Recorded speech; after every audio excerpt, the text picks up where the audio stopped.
Morning, gang. It is Thursday, November 17th. Beautiful day here in Georgia. Sun shining, temperature's nice. So I'm going to try to get some stuff done. Now, I know a lot of you have been following along on the 68 Mustang Coupe. You know, all the work that I've done to the suspension or the sheet metal and all that sort of thing. And my recent videos going over the CSRP brake setup that I was putting in and the problems I had with that. So I think I have some good news. I managed to get all the brake lines made.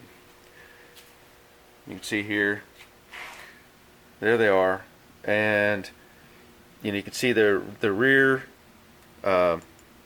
reservoir goes to the front of the combination valve, and then the front reservoir goes to the rear of the combination valve, and then of course they split off from there.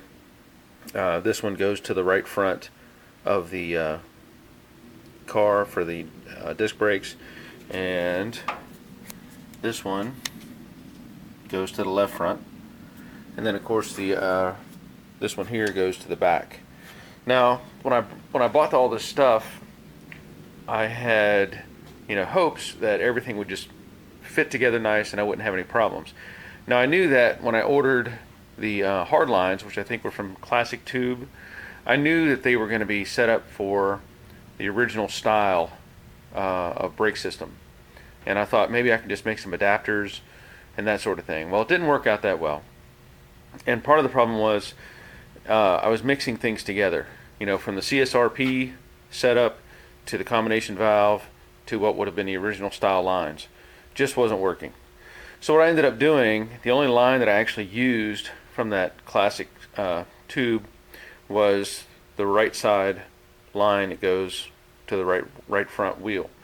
And even at that, I had to make an adapter, because here, this is the union I put together. This is where the old, or the original line would have ended. And you can see this is the mount point where those two holes are for the original block. So that was intended to go into that area.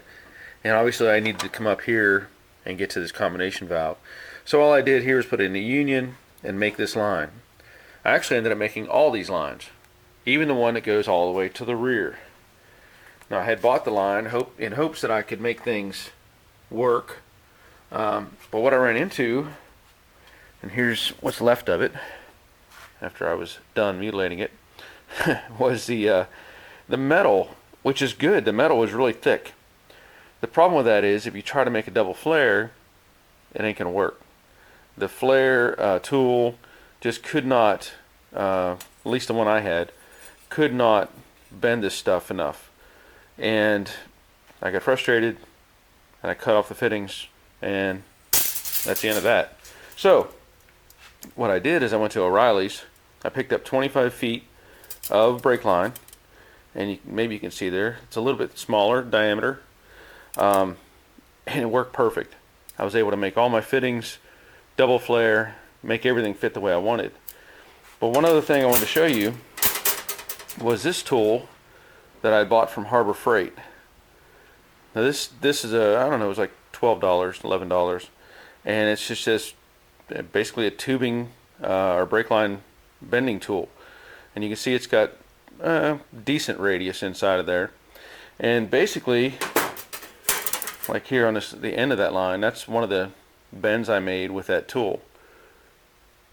It works, but everything I did on this, all these bends and curves and everything here, I did with that hand tool. And I'm pretty happy with it. I mean, it may not be a showpiece, but I'm pretty happy with the end results. So, at this point, I've decided I need to get some things cleaned up, straightened up.